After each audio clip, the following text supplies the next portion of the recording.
We're back at it again with GS. And what other thing to do right now than to show off MAKO. MAKO did just get buffed with the newest Kill la Kill crossover coming back. Was this the third time it's returned, right? Yeah, third time it's returned. And she got some pretty spicy things. So first off, none of her stats actually got buffed, but her add-ons to her Tasmans actually did. Her HP got increased, so it went up to 999 now. Her attack and defense Tasmans got increased by, I think, plus 26, if I'm not mistaken, to each. So that's pretty nice, man. Pretty gnarly, if I must say so myself. And that's what happened with her stats. Now, there is another thing that happened is with her true art, which is her whole thing that's kind of everybody got riled up about, including myself, because I was like, there's no need to buff this.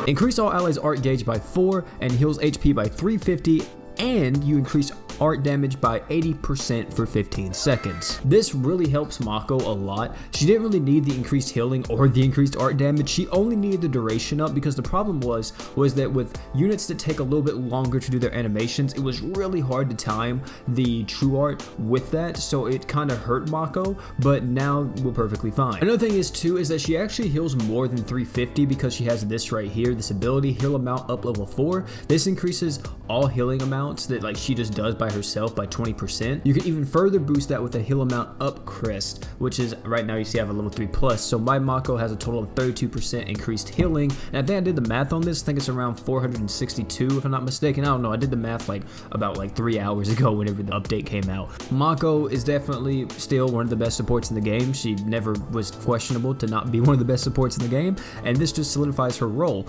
Also, let me show you guys something real quick. Your boy got lucky and got a Goku uni, boy. Not only did I get one of these babies though, I got motherfucking 2 of these babies. You see that? Oh lord. Now you know what's crazy? I don't play this damn game hardly ever, and I don't have enough support LBs to max LB these 2 motherfuckers.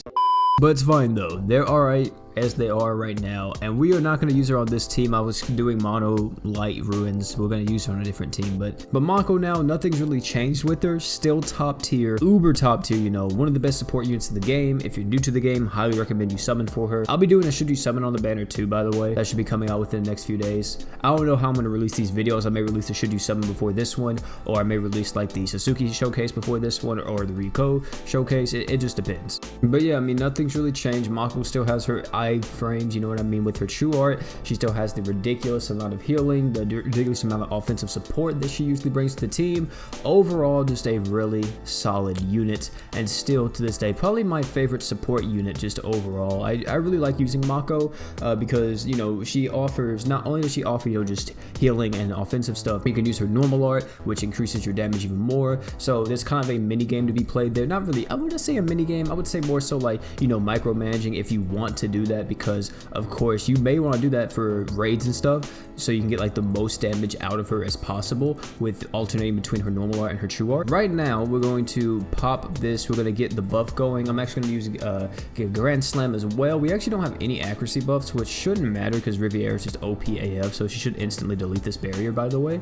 But we'll see. Yeah, just instantly. That was a true weapon, by the way, and you saw it there. Oh wait, we actually didn't see how much damage that was because the flash and all that. I have to see right here. The art damage up should still stay long enough for Riviera to get another true art. Okay, no, it actually went away. So it still has like some problems with that, like with Riviera, because Riviera has like one of the longest true art animations in the game. So it does technically take some time with that, but right here you see we pop it. We have exactly 15 seconds, so we should be able to get off a good true art right here. Ooh, we're gonna also get off Goku Uni as well, which is gonna be a 30% damage up as well. And oh, she put up a barrier. 10 out of 10, bro. 10 out of.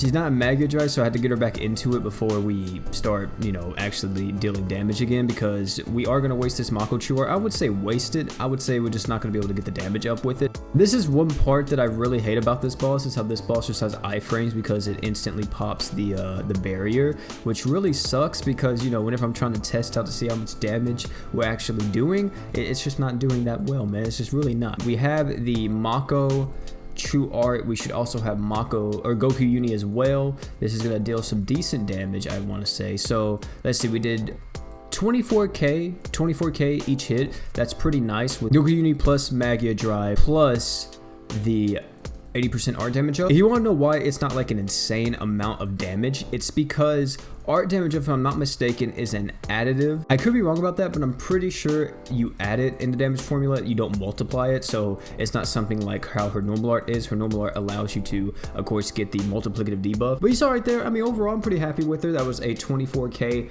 per hit on Riviera. You know how broken that is, actually, because you know Riviera's like true art hits like what, like 20 times or something, so that's pretty strong, man. You know, that can even be increased more with someone like Swick on the team. If you had Swick on the team with Mako, with Riviera, it could be some nasty damage coming. But yeah, overall, Mako, 10 out of 10. Still love this unit, top tier. The only thing I hate about her is her awoken art.